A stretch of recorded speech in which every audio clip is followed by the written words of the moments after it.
Hello guys, welcome to our YouTube channel. तो Tim Tim और family की तरफ से आप सभी को हैप्पी नवरात्रा। हैप्पी नवरात्रा बोलो।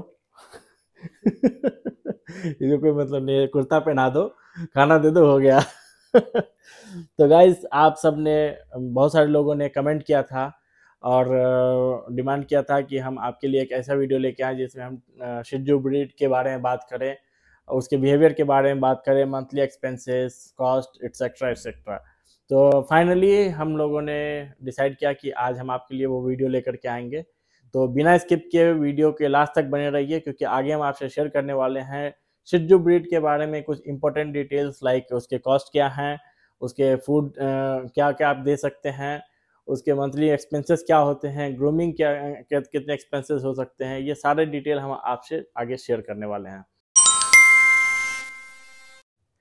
तो गाइस, सबसे पहले बात करते हैं शिजू डॉग के पास्ट के बारे में और इसके टेम्परामेंट के बारे में। तो गाइस, जो शिजू डॉग है, इनका बैकग्राउंड और हिस्ट्री जो है वो एक रॉयल फैमिली से बिलोंग करता है। तो पास में जो तिब्बत के रॉयल फैमिलीज होते थे, शिजू डॉग केवल पहले वहीं पाए जाते थे एज ए लैब डॉग। तो जो रानी महारानियाँ हुआ करती थी, आप कभी देखोगे कोई रॉयल पिक्चर तिब्बत के राजघराने का, तो आपको शिजू डॉग उनके लैब पे मिल जाएगा, पोर्ट्रेट में या फोटो में, कुछ भी आप इंटरनेट पे सर्च करोगे। तो ये पहले इनका बिलोंग, जो शिजू डॉग है, ये तिब्बत के रॉयल फैमिली से बिलोंग करते हैं। तो गाइस, ये जो डॉग होते हैं, ये स्मॉल ब्रीड के डॉग हैं। तो ऑफ कोर्स ये इंडोर डॉग हैं। इनको बहुत ज़्यादा स्पेस नहीं चाहिए होता है। आप छोटे से 1 BHK में भी इसे रख सकते हैं और आराम से इसके खेलने कूदने के लिए सफिशिएंट जगह मिल जाएगा 1 BHK घर में भी। और इन्हें मोस्टली अपने जो पेट ओनर हैं, जो ह्यूमंस हैं, उनके साथ में रहना बहुत ज़्यादा पसंद है। तो ये पीपल ओरिएंटेड हैं, बच्चों के साथ भी बहुत अच्छे से घुल मिल जाते हैं। तो आप देखेंगे कि बहुत सारे फैमिलीज़ में बच्चे होते हैं, तो उनको थोड़ा-सा कभी-कभी डर होता है कि ज़्यादा एग्रेसिव डॉग जैसे जर्मन शेफ़र्ड या कुछ बड़े डॉग नहीं रखना चाहते, तो वो लोग इस डॉग को प्रेफ़र करते हैं, क्योंकि बहुत प्लेफुल डॉग होते हैं और बच्चों के साथ बहुत अच्छे से घुल-मिल जाते हैं। तो जैसा कि मैंने कहा कि ये रॉयल फैमिली से बिलॉन्ग करते हैं, तो इनका नेचर भी थोड़ा-सा रॉयल होता है। तो इन्हें फैंसी फूड चाहिए और थोड़ा स्टबर्न भी होते हैं, तो ट्रेनिंग के टाइम आपको थोड़ा-सा पेशेंस रखना पड़ेगा, क्योंकि बाकी डॉग को ट्रेन करना थोड़ा आसान हो सकता है, बस इसे ट्रेन करना थोड़ा डिफ़िकल्ट का टास्क है। बट हाँ, आप थोड़ा टाइम देंगे और पेशेंस के साथ इसे ट्रेनिंग देंगे, ये धीरे-धीरे सारा कुछ सीख लेगा। तो बहुत सारे सोसाइटीज़ में ये भी कंप्लेन होते हैं कि जैसे आपके पास बड़े डॉग हैं, अगर बार्क करते हैं, जैसे छोटे ब्रीड में पोमेरेनियन भी है, तो वो बहुत एक्सेसिव बार्क करते हैं। तो अगर आपको कोई ऐसा ब्रीड चाहिए जो बार्क कम करे, तो उसके लिए ये ब्रीड परफेक्ट है, क्योंकि शिट्जू डॉग ज़्यादा बार्क नहीं करते हैं। या तो ये तभी बार्क करेंगे जब इसे खेलना है, या फिर इसे कुछ चाहिए, या फिर कोई स्ट्रेंजर अगर कोई क्रॉस कर रहा है, तो वो उसी टाइम पे थोड़ा बहुत बार्क करेंगे, अदरवाइज़ ये बिल्कुल बार्क नहीं करते हैं। अब कई बार तो ऐसा होता है कि आपके बगल वाले को पता भी नहीं रहेगा कि आपके घर में एक शिज़ू डॉग है। तो ये एक बेनिफिट है इस छोटे ब्रीड का, क्योंकि ये ज़्यादा एक्सेसिव बार्क नहीं करते हैं। तो ये था गाइस शिज़ू डॉग के टेम्परामेंट और बिहेवियर के बारे में। तो ये डॉग एक्चुअली परफेक्ट है जो फर्स्ट टाइम पेट ओनर हैं। अगर आपने कभी इससे पहले कोई पेट नहीं रखा है, तो आपके पास में स्पेस की भी कमी है, तो वैसे कंडीशन में ये डॉग परफेक्ट है। तो अब बात करते हैं शिज़ू डॉग के कॉस्ट के बारे में। तो अगर आप बड़े शहर में जाएँगे, तो शिज़ू डॉग एक अच्छे ब्रीडर से आप अगर खरीद रहे हैं और अच्छी क्वालिटी का डॉग है, तो ये समवेयर आपको 20 टू 40,000 के बीच में आपको मिलेंगे। बट अगर आप शो क्वालिटी पपी लेना चाह रहे हैं और एक ओरिजिनल ब्लड लाइन लेना चाह रहे हैं, तो वो आपको अप्रॉक्स 1 लाख के आसपास उसका कॉस्ट पड़ता है।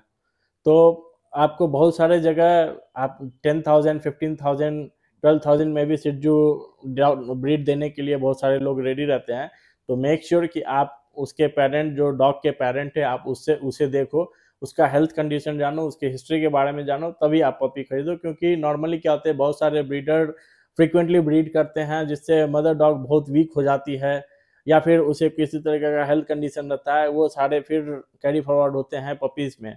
और पपी बहुत ज़्यादा फिर इम्यूनिटी क्रिएट नहीं कर पाते हैं, बहुत सारा प्रॉब्लम हेल्थ इश्यूज़ होता है, फिर वो आपको इमोशनली और फाइनेंशियली दोनों ब्रेक कर सकता है। तो जैसे हमने टिम टिम को लिया था, तो टिम टिम जो है अपने पेरेंट का फर्स्ट चाइल्ड है। तो जो इसकी मदर डॉग थी वो काफ़ी एक्टिव भी थी और उसने फर्स्ट टाइम बेबी को बर्थ दिया था, तो इसे केवल 2 ही मेल पपीज़ हुए थे। तो इस तरीके से आप हम जब टिम टिम को लेने गए थे, तो इसके इसके जो मदर डॉग है और जो फादर डॉग है, हमने दोनों को देखा था, दोनों बहुत हेल्दी भी थे और एक्टिव भी थे। और जिन ब्रीडर से लिया वो काफ़ी अच्छे ब्रीडर हैं, वो डॉग्स को एज़ ए बिज़नेस ट्रीट नहीं करते हैं, वो सारे डॉग्स का बहुत अच्छे से ख्याल भी रखते हैं। तो इसलिए हमने इसे लाने से पहले 3 महीने अच्छे से रिसर्च किया, शिज़ू डॉग के बारे में रिसर्च किया, अच्छे ब्रीडर के बारे में रिसर्च किया और फिर जाकर के हमने शिज़ू आई मीन टिम टिम को लाने का प्लान किया। तो ये देखो गाइस, ये सारे फ़ोटोज़ हैं जो हमें उसके ब्रीडर भेजा करते थे। क्योंकि इसके बर्थ से पहले ही हमने पपी बुक किया था उस ब्रीडर से। तो जब टिम टिम हुआ तो हमें वीक 1, वीक 2, वीक 3 और वीक 4 तक के फ़ोटो उन लोगों ने भेजा था। वीडियो हम लोग वो टाइम टू टाइम वो लोग अपडेट करते रहते थे कि अब आपका पपी इतना बड़ा हो गया है, अब खाने लगा है, अब ये वॉक करने लगा है, ये सारा अपडेट हमारे पास में आता था। तो एक ये हम लोगों ने उसका स्क्रीनशॉट लेकर के एक फ्रेम बनाया है जस्ट फॉर मेमोरीज़, तो ताकि हमें कभी भी ये फ़ोटो देखते हैं तो हमें वो सारा रिकॉल हो जाता है। तो हम लोगों ने ऐसा नहीं था कि बस आज मन हुआ और मार्केट गए और एक पपी उठा कर के ले आया, वैसा नहीं था। एक प्रॉपर माइंडसेट था और बहुत दिनों से प्लानिंग भी चल रही थी, रिसर्च चल रहा था। तब जाकर के फाइनली हम लोगों ने एक ब्रीडर को सिलेक्ट किया कि हम इनसे लेंगे। उन ब्रीडर के बारे में बहुत रिसर्च किया, उनके बहुत सारे रिव्यूज़ देखे, कस्टमर्स का रिव्यूज़ देखा, तब जाकर के हमने उनसे पपी खरीदा और actually we are so satisfied.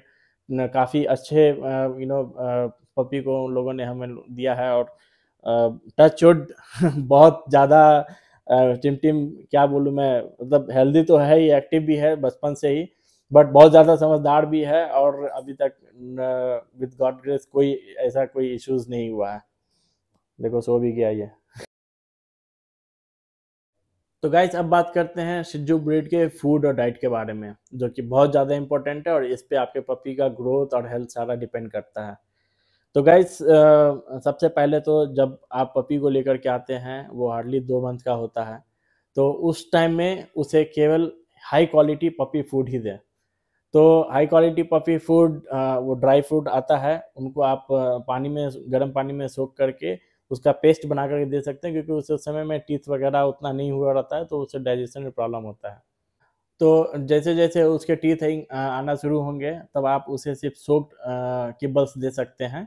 तो मैं वैसे टिम टिम को कौन-सा फूड अभी दे रहा हूँ, वो डिस्क्रिप्शन में उसका लिंक डाल दूँगा, आप लोग देख सकते हैं। तो आप जो उसके ग्रोथ के लिए जो बैलेंस डाइट चाहिए होता है, जो न्यूट्रिशंस चाहिए होते हैं, जो प्रोटीन चाहिए होता है, वो सारा पपी फूड में अवेलेबल होता है। तो उस टाइम में आप कोई भी बाहर के फूड अवॉइड करें या होम फूड भी अवॉइड करें, जब तक कि वो एटलीस्ट 3 मंथ्स का नहीं हो जाता है। तो आप एटलीस्ट 3 मंथ तक उसे केवल हाई क्वालिटी पपी फूड दें, फिर स्लोली आप उसे होम फूड पे स्विच कर सकते हैं। तो होम फूड में आप इसे क्या दे सकते हैं? तो एज़ सून एज़ आपका पपी 3 मंथ्स का हो जाता है, आप उसे पहले तो जब 2 मंथ के रहते हैं तो एटलीस्ट आप उसे 5 टाइम्स फूड देंगे। तो हर फूड 4 आवर्स पे देना होता है। तो जैसे मान लो आप 100 ग्राम आपको दिन में देना है उसे केबल्स, तो 100 फूड को आप 5 पार्ट में डिवाइड कर लो, 20-20 ग्राम्स ईच। आप 20-20 या 20 टू 25 ग्राम्स केबल्स को आप सोक करके हर 4 घंटे पे दे सकते हैं। लाइक फर्स्ट मील आप दे सकते हैं सुबह के 7 बजे, ऐसे करके हर 4 घंटे पे आप इसे फूड दे सकते हैं। बट 3 मंथ्स होने के बाद में आप ग्रेजुअली स्लोली आप होम फूड इंट्रोड्यूस कर सकते हैं, बट मेक श्योर कि आप इसे as a full course meal नहीं दें, आप slowly slowly as a treat इसको इंट्रोड्यूस करें, सो दैट पपी का स्टमक अचानक से अगर फूड चेंज होता है तो स्टमक अपसेट हो सकता है और कुछ प्रॉब्लम डाइजेशन रिलेटेड हो सकते हैं। तो वैसे केस में आप क्या कर सकते हैं, आप जैसे 3-3.5 मंथ के हो गए, तो आप 4 टाइम आप केबल्स दो और 1 टाइम आप कर्ड इंट्रोड्यूस कर दो। तो कर्ड के साथ 1 टीस्पून आप राइस ले लो और 1 टीस्पून आप कर्ड ले लो, उसे मिक्स कर दो और दे दो, और एक टाइम आप इसे कर्ड किबल्स में भी मिक्स करके दे सकते हैं। तो स्टार्टिंग में आप पहले देखो कि कर्ड देने पे कोई इश्यूज डाइजेशन से रिलेटेड नहीं हो रहे, वॉमिट वगैरह नहीं हो रहे हैं, तो स्मॉल क्वांटिटी में दो। जब देखो कि वो अच्छे से डाइजेस्ट कर पा रहा है, फिर आप उसे एक फुल कोर्स मील दे सकते हैं एक टाइम का, या तो आप किबल्स के साथ कर दे दो या तो राइस के साथ में दे दो। फिर उसके बाद जब 4 मंथ्स का हो जाता है तब आप उसे एग, चिकन ये सारा इंट्रोड्यूस कर सकते हो, पम्पकिन और स्वीट पोटैटो, कैरेट, ये सारा आप बॉईल करके आप मिक्स करके, जैसे एक टाइम आप sweet potato carrot beans mix करके दे दो, next time carrot pumpkin sweet potato ऐसे, या एग आप एक, अगर एक एग दे रहे हैं तो उसके अलावा और कुछ नहीं देना है, अदरवाइज हाफ हाफ एग दे रहे हैं तो आप हाफ एग को किबल्स के साथ मिला के दे सकते हैं, या फिर जो वेजिटेबल्स हमने बताया स्वीट पोटैटो कैरेट इसके साथ में भी मिक्स करके दे सकते हैं। तो मैं इसका डाइट का भी शेड्यूल जो मैं टीम को दे रहा हूँ वो मैं डिस्क्रिप्शन में डाल दूंगा, आप वहाँ क्लिक करके देख सकते हैं। तो अगर बात करें कि इसके फूड का मंथली एक्सपेंसेस क्या होगा, तो एज ऑफ नाउ लाइक हम इसे अभी भी किबल्स दे रहे हैं, तो वो अभी तो कंटिन्यू रहेगा। तो हम इसे हाई क्वालिटी पपी फूड देते हैं जो अप्रॉक्स 2000 के आसपास में आता है, 1700 टू 2000 आसपास में आता है, और 2000 इसका अलग से आप एक्सपेंसेस मान लो, जो इसके ट्रीट्स और इसके जो वेजिटेबल्स हैं जैसे पम्पकिन हो गया, कैरेट हो गया, ये सारे मिला करके 1000 टू 1500 आप कह सकते हो। तो आपको 3000 टू 4000 के अंदर में आपको इसका फूड का एक्सपेंसेस होगा। क्योंकि अभी पपी फेज में है, ग्रोथ ज़्यादा हो रहा है, तो बॉडी का रिक्वायरमेंट भी ज़्यादा है, इसलिए अभी ये 4 टाइम हम इसे फूड दे रहे हैं, पहले 5 टाइम देते थे, बट स्लोली जैसे ये 8 मंथ्स का हो जाएगा फिर हम 2 टाइम पे शिफ्ट कर जाएंगे। जब ये 4.5 मंथ 5 मंथ्स का हो जाता है तो 3 टाइम्स आप दे सकते हैं। तो जब 8 मंथ्स का हो जाएगा तो केवल 2 ही टाइम देना होता है, और खाने का क्वांटिटी इसका बहुत कम होता है। तो ऐसा नहीं है कि इनको अब बहुत ज़्यादा खाना देना होता है, अदरवाइज वो स्टमक अपसेट हो सकता है, इनका एपेटाइट बहुत कम होता है। तो मंथली एक्सपेंसेस फूड का it will go somewhere 3000 to 4000। तो गाइस हम इसे ये 2 मेडिसिन भी देते हैं। ये फर्स्ट वन है डिजिटोन, ये हम उसे डाइजेशन के लिए देते हैं। तो ये हम इसे 2 टाइम देते हैं, मॉर्निंग में जब हम इसे फर्स्ट मील देते हैं उसके बाद 0.7 ml, और ये प्रोवी बूस्ट है जो इम्यूनिटी वगैरह के लिए और मल्टीविटामिन्स के लिए काम करता है। तो ये हम उसे 1 ml अभी दे रहे हैं, पहले 0.7 ml देते थे जब ये छोटा था। तो ये दोनों सुबह और शाम देते हैं। इसके अलावा ये कैल्शियम है जो आफ्टर 4 मंथ्स आप इंट्रोड्यूस कर सकते हैं। ये कैल्शियम का सिरप है, ये हम इसे 1.5 ml एज ऑफ नाउ दे रहे हैं, बाद में जाके इसका एपेटाइट बढ़ जाएगा, डोजेस बढ़ जाएंगे। तो ये 3 मेडिसिन फिलहाल हम इसे अभी दे रहे हैं, जो कि इनके ग्रोथ के लिए, बोन्स के लिए बहुत ज़्यादा एसेंशियल होते हैं। तो गाइस अब बात करते हैं वेरी इंपॉर्टेंट टॉपिक, वो है शिजू ब्रीड के ग्रूमिंग के बारे में। तो गाइस ये डबल कोट के ब्रीड होते हैं और इनमें टैंगल्स बहुत आसानी से पड़ जाते हैं, इसीलिए इन्हें 2 टाइम कॉम्बिंग करना बहुत ज़्यादा नेसेसरी होता है। तो गाइस ग्रूमिंग इनके लिए कोई लग्जरी का चीज़ नहीं है, ग्रूमिंग इनके लिए बहुत नेसेसरी चीज़ है, ये रेगुलर बेसिस पे करना पड़ता है। तो जैसे ग्रूमिंग के एक्सपेंसेस अगर बात करें, या फिर इन कब आप ग्रूमिंग कर सकते हैं, कितने ड्यूरेशन पे करना चाहिए, वो मैं पहले डिस्कस कर लेता हूँ। तो जैसे इसके फेस हैं, नेल्स हैं और सैनिटरी ट्रिम वगैरह है, ये आपको एटलीस्ट महीने में 1 बार करना पड़ेगा। उसके अलावा जो इसके हेयर्स हैं वो आप 2 महीने में, चाहो तो 2 से ढाई महीने में भी आप इसके बॉडी के हेयर्स वगैरह को ट्रिम करवा सकते हैं। तो अगर ओवरऑल देखा जाए, अगर आप ग्रूमर के पास में जाते हैं तो on an average monthly expenses आपको 1500 से 2000 के आसपास खर्च पड़ जाएगा। बट अगर आप इसके ग्रूमिंग घर पे ही कर लेते हैं तो आपको हार्डली 500 टू 1000 के बीच इनके ग्रूमिंग के एक्सपेंसेस आएंगे पर मंथ। तो गाइज आप घर पे कैसे ग्रूमिंग कर सकते हैं और क्या क्या आपको इसके लिए इक्विपमेंट चाहिए, या फिर क्या क्या प्रोडक्ट्स आपको यूज़ करने हैं, इस पे मैं एक डिटेल वीडियो बना चुका हूँ, मैं उसका लिंक भी डाल दूंगा नीचे डिस्क्रिप्शन में या ऊपर आई बटन पर क्लिक करके आप उस वीडियो को देख सकते हैं। उसमें हमने डिटेल में बताया कि कैसे कैसे हम टिम टिम की ग्रूमिंग करते हैं, जैसे नेल क्लिपिंग हो गया, इसके हेयर कटिंग हो गए। तो ये सारा प्रोसीजर हमने उस वीडियो में डिस्कस किया है और प्रोडक्ट्स के लिंक भी शेयर किए हैं। तो आप ज़रूर उस वीडियो को देखिए अगर आपने अभी तक वो वीडियो नहीं देखा है तो गाइस अब बात करते हैं आपके फरी फ्रेंड्स के हेल्थ के बारे में। तो गाइस डेफिनेटली शिजू ब्रीड एक हेल्दी और हैप्पी ब्रीड होते हैं, बट स्टिल ये तभी तक हेल्दी और हैप्पी है जब तक आप इसके हेल्थ का अच्छे से ख्याल रखते हैं। तो फर्स्ट थिंग, जैसे ही आप पपी को लेकर के आते हैं, आप ब्रीडर से पूछो कि इसकी डिवॉर्मिंग कितनी बार हो चुकी है और कितने कितने दिन पर हुई है, क्योंकि डिवॉर्मिंग बहुत सारे लोग नहीं जानते हैं और टाइम पे डिवॉर्मिंग नहीं कराते, कुछ लोग तो कराते ही नहीं है। बाद में वो एक वर्स सिचुएशन में कन्वर्ट हो जाता है, जो कि कभी कभी पपीज़ के जान पे भी आफत आ जाती है। तो गाइस डिवॉर्मिंग बहुत ज़रूरी है, क्योंकि पपीज़ फेज में इनके स्टमक में बहुत सारे वर्म बनना शुरू हो जाते हैं, और अगर आप डिवॉर्मिंग टाइम पे करेंगे तो फिर वो प्रॉब्लम कभी नहीं आएगा। तो जैसे पपीज़ हैं तो स्टार्टिंग में अप टू 3 मंथ्स हर 15 डेज़ पे डिवॉर्मिंग देना होता है अकॉर्डिंग टू वेट, और 3 to 6 मंथ हर मंथ देना होता है, और जब 6 मंथ के हो जाएँ तो फॉर लाइफ टाइम आपको हर 3 महीने में एक बार डिवॉर्मिंग देना होता है। तो ये शेड्यूल आप ज़रूर फॉलो करें, अपने पपीज़ को हेल्दी रखें। उसके अलावा आप रेगुलर वेट विजिट करें, हर एटलीस्ट 6 मंथ पे आप अपने पपीज़ का हेल्थ चेकअप करवाएं और देखें कोई प्रॉब्लम तो नहीं है, क्योंकि कुछ इश्यूज़ हैं जो बहुत कॉमन है शिजू ब्रीड में। एक तो आइज़ के प्रॉब्लम है, क्योंकि इसके हेयर्स आइज़ में चले जाते हैं तो आइज़ में प्रॉब्लम आ जाते हैं, जैसे अल्सर हो गया या इचिंग हो गया, ये सारे प्रॉब्लम होते हैं।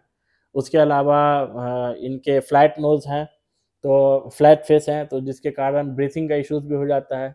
तो मेक श्योर अगर आप लॉन्ग वॉक के लिए जा रहे हैं या फिर गर्मी ज़्यादा है वहाँ पे, तो अपने पपीज़ को टाइम टू टाइम हाइड्रेट करते रहें, पानी पिलाते रहें। हाँ, ठीक है। तो गाइस इसलिए आप रेगुलर वेट विजिट करें, अपने पपीज़ का रेगुलर रूटीन चेकअप भी करवाते रहें, जिससे कोई प्रॉब्लम आने वाला है तो समय रहते वो अब अवॉइड कर सकें।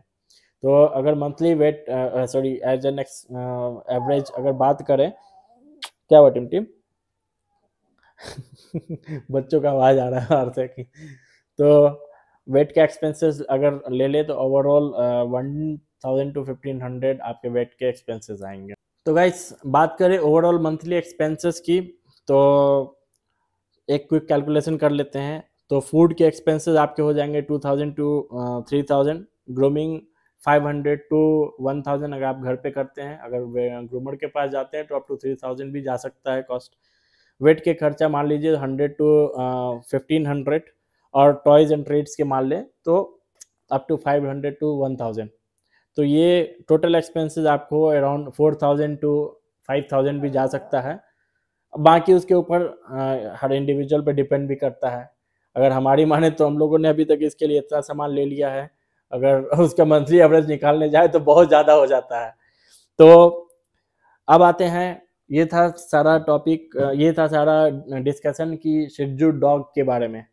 अगर आपने अभी तक शिजू डॉग नहीं लिया है और आप प्लान कर रहे हैं कि आपको शिजू डॉग लाना है, तो उससे पहले आपको क्या क्या अरेंजमेंट करने होते हैं, मैं शॉर्ट में आपको उसके बारे में बता देता हूँ।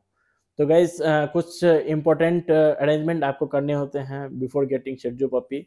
फर्स्ट कि आप अपने घर में नीचे के एटलीस्ट 3 फीट के 2 फीट के एरिया में कुछ भी वायर्स या कुछ भी ऐसे डेंजर चीज़ें हैं जिससे पपी हार्म हो सकता है, आप उस सबको कवर अप कर दें या फिर हटा दें। सेकेंड, एक क्रेट या आप फेंस ले लें, जिससे आपको रात में पपीज़ को आप उसमें अच्छे से रख सकें, और मेक श्योर कि आप उसमें एक पॉजिटिव इन्वायरमेंट क्रिएट करें, जैसे उसके टॉयज़ उसमें रखें, उसके खाना भी आप उसको उसके अंदर दें, ताकि उसे उसके अंदर एक सेफ इन्वायरमेंट भी फील हो। और थोड़ा बड़ा साइज़ लें, क्योंकि आप उसमें पी पैड भी रख सकते हैं, पॉटी ट्रे रख सकते हैं, तो वो उसके लिए भी ट्रेंड हो जाएगा।